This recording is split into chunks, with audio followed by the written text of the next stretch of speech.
नमस्कार, मैं शायर अली और आप देख रहे हैं एसआर पत्रिका न्यूज। आज हमारी टीम का आना एक ऐसी हस्ती के पास हुआ है जो कि रिटायर्ड जज हैं, डिस्ट्रिक्ट जज और कांग्रेस पार्टी के बड़े वरिष्ठ नेता हैं और वर्तमान में जिला उपाध्यक्ष हैं जिला कांग्रेस कमेटी दतिया से। बीके जाटव जी से हम बातचीत करेंगे। सीधा रुख करते हैं बीके जाटव जी की तरफ। स्वागत है साहब आपका।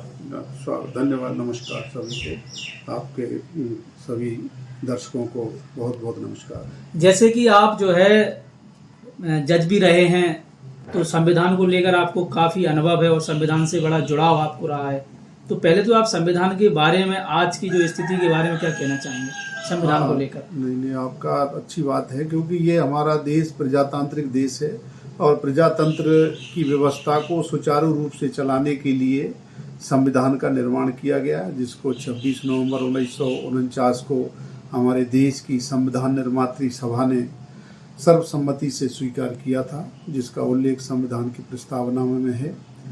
तो आपने जो संविधान के बारे में पूछ रहे हैं तो बहुत अच्छी बात है, क्योंकि मेरा जुड़ाव संविधान से रहा है। मैं न्यायाधीश के रूप में लगभग 35 वर्ष मध्य प्रदेश न्यायिक सेवा में कार्य करने के उपरांत प्रधान जिला एवं सत्र न्यायाधीश के पद पर से सेवानिवृत्त हुआ हूँ और उसके पश्चात वर्ष 2017 से मैंने सामाजिक क्षेत्र में काम करते हुए राजनीतिक पार्टी भी ज्वाइन की है और वर्तमान में जिला उपाध्यक्ष के पद पर दतिया में काम कर रहा हूँ। तो संविधान की जानकारी हर नागरिक, देश की 18वीं संसद का निर्वाचन चल रहा है, 3 फेज का निर्वाचन हो चुका है, 4थे फेज के निर्वाचन के लिए देश की जनता तैयार है। ऐसी परिस्थिति में देश की जनता को इस बात की जानकारी होना चाहिए कि हमारे प्रजातंत्र की जो व्यवस्था जिस संविधान के माध्यम से चलती है, उस संविधान के माध्यम से हमारे नागरिकों को क्या हक अधिकार मिलते हैं। यदि हमको उसकी जानकारी होगी तो हमारे देश के नागरिक एक अच्छे मताधिकार को उपयोग करते हुए हमारे देश की संसद के प्रतिनिधियों का चयन करने में सक्षम होंगे। तो इस बार के लोकसभा चुनाव को लेकर क्या कहना चाहेंगे? कांग्रेस किन मुद्दों को लेकर चुनाव लड़ रही है? देखिए, कांग्रेस पार्टी और इंडिया गठबंधन इसलिए बनाया गया है कि विपक्षी पार्टियों को ये लग रहा था कि भारतीय जनता पार्टी, जो कि 2014 में संवैधानिक तरीके से इस देश की सत्ता में आई, देश की जनता ने उनको सत्ता सौंपी, लेकिन भारतीय जनता पार्टी ने सत्ता में आने के बाद संवैधानिक व्यवस्था को खत्म करने के लिए संविधान के माध्यम से जितनी भी संस्थाएं, संवैधानिक संस्थाएं बनाई थी, उन संस्थाओं पर अपनी विचारधारा के लोगों को बिठाल करके और उसी संविधान को कमजोर करते हुए इस देश के प्रजातंत्र को कमजोर किया जा रहा है। इसलिए कांग्रेस पार्टी ने जिन मुद्दों पर चुनाव लड़ा है, उन मुद्दों में महंगाई, बेरोजगारी, शिक्षा, स्वास्थ्य के साथ साथ यह मुद्दा बहुत महत्वपूर्ण होकर के उभरा है कि भारतीय जनता पार्टी यदि दोबारा सत्ता में आती है तो संविधान की जो बची खुची मर्यादा है उसको भी वो समाप्त कर देंगे और उस देश को, जो भारत देश का जो संघवाद है, जो संघवाद की परिभाषा संविधान में दी है, उसको समाप्त करके ये अधिनायकवाद की ओर देश को ले जा रहे हैं। इसलिए इन्हीं मुद्दों पर भारतीय राष्ट्रीय कांग्रेस ने जो है चुनाव लड़ा है और इसके लिए इंडिया गठबंधन के सभी सदस्यों ने एक कॉमन मिनिमम प्रोग्राम बना करके आगे बढ़ रहे हैं। जैसे कि आप बात कर रहे हैं संविधान के बारे में और जो बेरोजगारी, स्वास्थ्य को लेकर, तो वहीं भारतीय जनता पार्टी कहती है कि स्वास्थ्य की इतनी व्यवस्थाएं हमने बना दी हैं, 5 लाख रुपए का बीमा आम लोगों का कर दिया है, जिनको प्राइवेट अस्पतालों में जिनमें वो इलाज नहीं करवा सकते थे, आज वो उस कार्ड की मदद से, आयुष्मान कार्ड की मदद से इलाज करवा सकते हैं।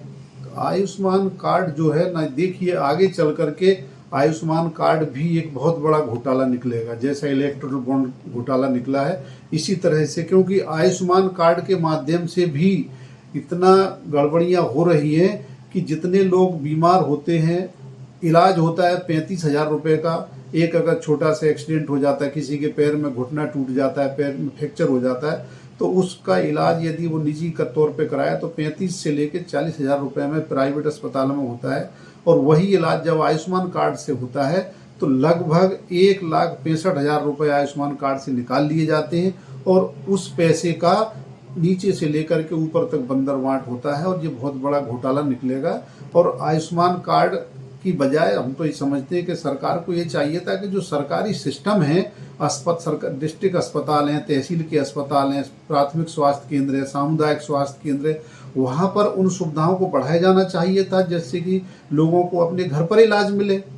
लेकिन ये जो है ना, इसको न करके इस योजना को ला करके जो बड़े बड़े लोग हैं, पूंजीपति लोग हैं, जिन्होंने बड़े बड़े अस्पताल खोल रखे हैं अरबों रुपए लगा करके, उनको फायदा पहुंचाने की योजना है। और उनसे जो है सरकार, राजनीतिक दल जो है अपने लिए सुविधा शुल्क लेते हैं और आगे चल के निश्चित रूप से ये घोटाला निकलेगा। आप महंगाई की बात कर रहे थे, क्या ऐसी क्या महंगाई हो गई है जो आपकी पार्टी इतना चिल्ला रही है, महंगाई? हाँ, तो महंगाई तो आप देख लीजिए ना, पिछले 6 महीने मतलब 8 महीने का रिकॉर्ड देख लीजिए, हर चीज महंगी हो गई है। कोई चीज जहाँ 100 रुपया का तेल था 200 रुपये में बिक रहा है, डीजल पेट्रोल के रेट जो बढ़े हैं वो भी आप सब लोगों के सामने हैं। सब्जियां, डेली नीड की जो सब्जियां हैं, आलू प्याज जो डेली लगती है, उसका कीमत देख लीजिए, 1 साल पहले कितना बाजार में पैसे मिलता था और आज कितने में मिल रहा है। हर चीज महंगी है। आप नहाने का साबुन लेके जाइए, नहाने का साबुन जो है, जो 6 रुपये में मिलता था, आज 14 रुपया में मिल रहा है। साल भर के अंतर का जो रेट है। दवाओं का आप देखिए, बीपी की दवाइयाँ हैं, जो दवाई हम जो है हमारे यहाँ बीपी की दवाई लगती है, पिछले साल 83 रुपये की 10 टेबलेट आती थी, आज वही 302 रुपये की टेबलेट आ रही। टेलजी CH40 आती है, साल भर में उस पर 80 रुपये बढ़ गया है। तो ये महंगाई तो इतना प्रतिदिन बढ़ रही है। हालांकि महंगाई बढ़ने से लोगों को ये लगता है कि मुद्दा नहीं बन पा रहा है, वो जनता के ऊपर है। कांग्रेस पार्टी इस बात को आगे ला रही है और महंगाई को कंट्रोल करना चाहिए। इसके साथ साथ महंगाई की मार से इसलिए भी जनता परेशान है कि आय के साधन नहीं बढ़ रहे। आय के साधन वही के वही है, यथावत है। आय के संसाधनों को नहीं बढ़ाया जा रहा, बल्कि बेरोजगारी बढ़ती जा रही। इसलिए महंगाई से निश्चित रूप से सभी लोग परेशान हैं। जैसे बेरोजगारी बढ़ रही है, तो आप बेरोजगारी की बात कर रहे हैं, तो बेरोजगारी से कैसे निपटा जा सकता है? देखिए, बेरोजगारी से निपटने का तो मेरा व्यक्तिगत मत ये है कि जो प्राइवेटाइजेशन हो रहा है, जब तक प्राइवेटाइजेशन को एक नियमित तरीके से न किया जाए, यदि प्राइवेटाइजेशन बेतहाशा तरीके से होगा, जिस तरह से अभी पिछले 10 साल से चल रहा है, इस तरह से यदि निजीकरण होगा तो बेरोजगारी को समाप्त नहीं किया जा सकता है। क्योंकि रोजगार कहाँ से मिलता था? रोजगार जो PSU संस्थान थे उन्हीं से मिलता था। जब सभी संस्थान, सरकारी संस्थान खत्म कर दिए जाएंगे, निजीकरण हो गया है, वहाँ आउटसोर्स की भर्तियां हो रही, जब 5,000, 6,000, 8,000 में लड़के लोगों को भर्ती करके उनसे काम लिया जा रहा है, तो बताइए 8,000 में किसका परिवार पलेगा? आज चाहे बैंक सुरक्षा गार्ड हो, आज से 10 साल पहले हमारे बैंकिंग सेक्टर में कितना रोजगार था, LIC में कितना रोजगार था, अस्पतालों में रोजगार था। कहीं पर भी आज किसी भी दफ्तर में जाइए, 1 या 2 आदमी बैठा रहता है। यहाँ भारत की व्यवस्था को सुदृढ़ करने के लिए भारत सरकार ने एक समय था जब मानव संसाधन विकास मंत्रालय का गठन किया गया था। मानव संसाधनों का दोहन करने के लिए उस विभाग का गठन किया गया था। लेकिन आज स्थिति ये है कि निजीकरण के नाम पर जो है, प्राइवेटाइजेशन, ग्लोबलाइजेशन के नाम पर जो है, मानव संसाधन का उपयोग नहीं किया जा रहा है, इसलिए बेरोजगारी बढ़ी है। और हमारे देश में दुनिया का सबसे ज़्यादा मानव संसाधन है। यदि हम मानव संसाधन का सही तरीके से उपयोग करें, जैसे कि बेरोजगारी को दूर करने के लिए मनरेगा लाया गया था, मनरेगा को भी अगर ठीक से लागू किया जाए तो उससे भी रोजगार मिल सकता है। लेकिन सबसे बड़ा है रोजगार का साधन जो था, जो सरकारी सेक्टर थे, उनको घाटे में दिखा करके उनको खत्म कर दिया। चाहे राज्य परिवहन निगम हो, पूरे प्रदेशों में राज्य परिवहन निगम थे, बहुत सारे निगम मंडल सब खत्म कर दिए, वहीं से रोजगार मिलता था। किसानों को लेकर क्या कहना चाहेंगे? किसान तो देखिए क्या है, किसान तो कोई है ही नहीं है हिंदुस्तान में। सबसे बड़ी किसानों की समस्या है कि जब कभी कोई बात उठती है तो किसान है, बाकी लोग सब जातियों में बटे हुए हैं। क्योंकि किसानों के मुद्दे पर भारत की आम जनता एक नहीं होती है। यदि किसानों के मुद्दे पर भारत के सब किसान एक साथ खड़े होकर के बात करने लगे तो सरकारें ध्यान देंगी। लेकिन किसानों की कोई नहीं सुनने वाला, क्योंकि किसान जो भी अभी 2 साल पहले जो आंदोलन हुआ था कोरोना काल में, वो आंदोलन भी जो है इसलिए दबा दिया गया 1.5 साल चलने के बाद, क्योंकि देश के दूसरे लोग नहीं जुड़ पाए और हमारे किसानों को जातियों में बांट दिया जाता है और उनकी समस्याएं जस की तस रह रही हैं। जैसे कि किसानों की जो है इनकम को डबल करने की बात कही थी चुनाव लड़ने से पहले भारतीय जनता पार्टी ने, गेहूं के दाम बढ़ाने की बात कही थी, धान के दाम बढ़ाने की बात कही थी, जो कि अभी पूरा नहीं हुआ है, तो इस विषय पे क्या कहना? हाँ, जब भारतीय जनता पार्टी सत्ता में आई, माननीय मनमोहन सिंह जी प्रधानमंत्री थे, उस समय ये लोग यही कहते थे कि बहुत हुई महंगाई की मार और अब की बात मोदी सरकार, ये नारा दे करके ये लोग आए थे। लेकिन इन्होंने फिर नारा दिया कि हम 2022 में किसानों की आय दुगनी कर देंगे और कृषि लागत के दुगना हम जो है फायदा किसानों को देंगे, लेकिन उन्होंने कुछ नहीं किया। जब मनमोहन सिंह जी इस देश के प्रधानमंत्री थे, उस समय 3900 से लेकर के 4200 रुपए प्रति कुंटल धान बिकती थी, और जब से मोदी जी सरकार में आए, आप धान की कीमत देख लीजिए, 2200 2300, एक समय तो ये आ गया था कि 1600 रुपए प्रति कुंटल धान बिकी। इसी तरह सरसों की जो कीमत रहती थी, उस समय 6000 से ऊपर सरसों बिकती थी, लेकिन आज सरसों की कीमत देख लीजिए, 2022 भी निकल गया, न तो किसानों की आय दुगनी हुई और न ही किसानों की वाला जो खर्चा कम हुआ, बल्कि यूरिया और डीएपी खाद को, जो नैनो यूरिया और इसके बाद वो नीम यूरिया के नाम से लोग योजना लाए, लेकिन यूरिया को भी महंगा कर दिया। डीएपी जो 500-600 रुपया में बोरी मिलती थी, वो आज 1600 रुपये की है। उसमें भी जो है पहले 50 किलो का कट्टा आता था, आज 45 किलो का कट्टा कर दिया, कीमत 1600 रुपये हो गई। यूरिया भी जो है महंगा हो गया, उस समय 133 रुपया का एक कट्टा 50 किलो का यूरिया आता था, आज 300 रुपये का यूरिया मिलता है किसानों को। तो इस तरह से किसानों के लिए तो कुछ कर ही नहीं रहे, ना ही एमएसपी की गारंटी पे ही लोग तैयार हैं, एमएसपी की गारंटी नहीं दे रहे, स्वामीनाथन आयोग की जो रिपोर्ट थी उसको भी लागू नहीं कर रहे। तो इस तरह से, और यहाँ तक देखिए कितनी बेरहमी से लोग टैक्स लगाते हैं। आज कोई किसान ट्रैक्टर खरीदने जाता है, ट्रैक्टर पे कितनी जीएसटी है, 28% जीएसटी है, और कोई उद्योगपति हवाई जहाज खरीदता है, बोइंग 737 खरीदता है, उस पर 8% जीएसटी लगाते हैं। तो इस तरह से जो सरकार है, जो किसानों की हितैषी सरकार कतई नहीं है। इसलिए किसानों को भी इस मुद्दे पर विचार करना चाहिए कि हम ऐसी सरकार बैठा लें जो हमारी समस्याओं को समझे, सोचे, विचारे। तो इस तरह से किसानों के साथ भी इस सरकार ने पिछले 10 साल से न्याय नहीं किया है, और यही कारण है कि किसानों में शुरू से ही असंतोष रहा है। लेकिन किसानों की एकता नहीं बन पाती है, इसलिए दबाव नहीं बन पा रहे, और किसानों के लिए लोग कानून बनाने के लिए आगे नहीं आ रहे हैं। भारतीय जनता पार्टी के शासन काल में भारत से आज पाकिस्तान डरता है, चीन डरता है। वहीं कांग्रेस के टाइम में भारत को पाकिस्तान और चीन आंख दिखाते थे, ऐसा भारतीय जनता पार्टी का कहना है। ये उनका कहना है, ये मतलब इसमें कतई सच्चाई नहीं है।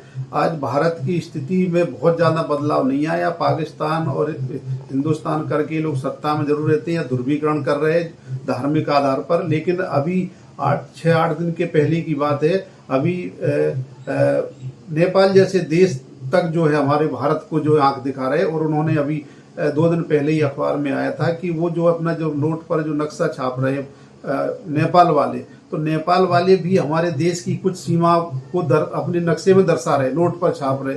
भारत कुछ नहीं कर पा रहा, चुप रह जा रहा, क्योंकि ये जो है ना, और चीन का तो जग जाहिर है कि कितनी जगह पर उन्होंने कब्जा कर लिया। रेजांग जो क्षेत्र है जहां पर हमारे वीर अहिर सेना के जो जवान शहीद हुए थे 1962 के युद्ध में, उस जगह को चाइना ने अपने कब्जा कर लिया है, फिर भी यहाँ कुछ नहीं बोलते। कितने एकड़, हजारों सैकड़ों एकड़ जमीन जो है चाइना ने अपने कब्जे में कर ली, बस्तियां बसा रहे हैं, जिसके बारे में भारतीय राष्ट्रीय कांग्रेस पार्टी के पूर्व अध्यक्ष माननीय राहुल गांधी जी ने समय समय पर आवाज उठाई है।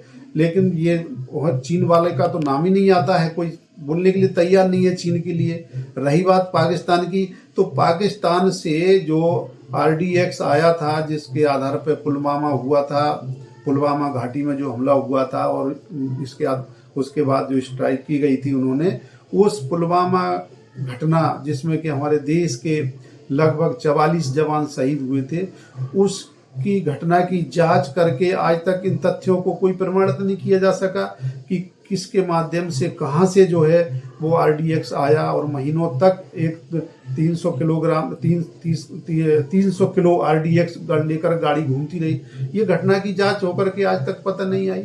और इसका तो सबसे बड़ा खुलासा जो भारतीय जनता पार्टी के शासन काल में जम्मू कश्मीर के जो राज्यपाल रहे आदरणीय मलिक जी, उन्होंने सत्यपाल मलिक जी ने जो बातें कही उसकी भी जांच करा लेते, उससे पता लग जाता कि कौन देश कहाँ कैसा व्यवहार कर रहा है। तो ये सब दिखाने की बात है और न लाल पीली आंख वाली कोई बात नहीं है।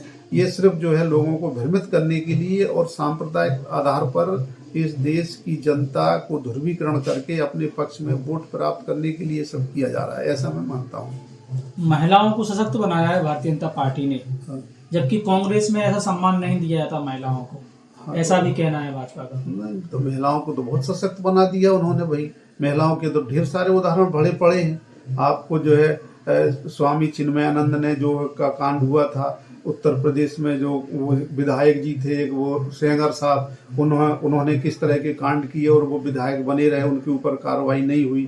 इसके अलावा हाथरस का कांड हुआ, उसमें भी बहुत सम्मान किया। आप लोग देखते हैं, सब मीडिया में सबको मालूम है, देश की जनता को मालूम है। और मणिपुर में क्या हुआ, किस तरह से महिलाओं का सम्मान हुआ, ये भी सब लोगों को की जानकारी में है। तो इस तरह से ये जो है इनकी कथनी और करनी में भेद है। और इसके अलावा सबसे बड़ा सबूत महिलाओं के सम्मान का ये है कि भारतीय जनता पार्टी ने हमारे देश को एक महामहिम राष्ट्रपति आदिवासी माननीय द्रौपदी मुर्मू को राष्ट्रपति बनाया प्रतीकात्मक रूप से, लेकिन उनको भारत का प्रथम नागरिक बनने के बावजूद और संसद का अभिन्न अंग होकर के, क्योंकि भारत की जो संसद है, भारत के संविधान के अनुसार जो संसद का निर्माण होता है वो दोनों सदन, राज्यसभा, लोकसभा और भारत के राष्ट्रपति से संसद का निर्माण होता है।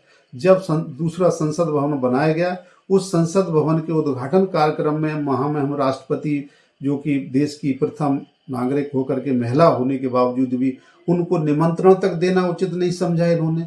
तो ये इनका ये कहना कि हम महिलाओं का सम्मान करते हैं, महिलाओं की इज्जत बढ़ाते हैं, कुछ ये सब दिखावा है। इसके पहले कठुआ कांड हुआ, तो बहुत सारी घटनाएं हैं, उनके परिप्रेक्ष्य में आप देखिए तो सब समझ में आ जाएगा कि ये लोग, इनकी कथनी और करनी में कितना अंतर है।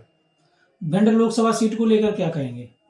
भिंड लोकसभा सीट का चुनाव हो चुका है। 7 तारीख को हमारे क्षेत्र की जनता ने मतदान किया है। मतदान भी अपेक्षा के अनुरूप तो नहीं रहा है, 60% तक होना चाहिए था, लेकिन उससे नीचे मतदान हुआ है।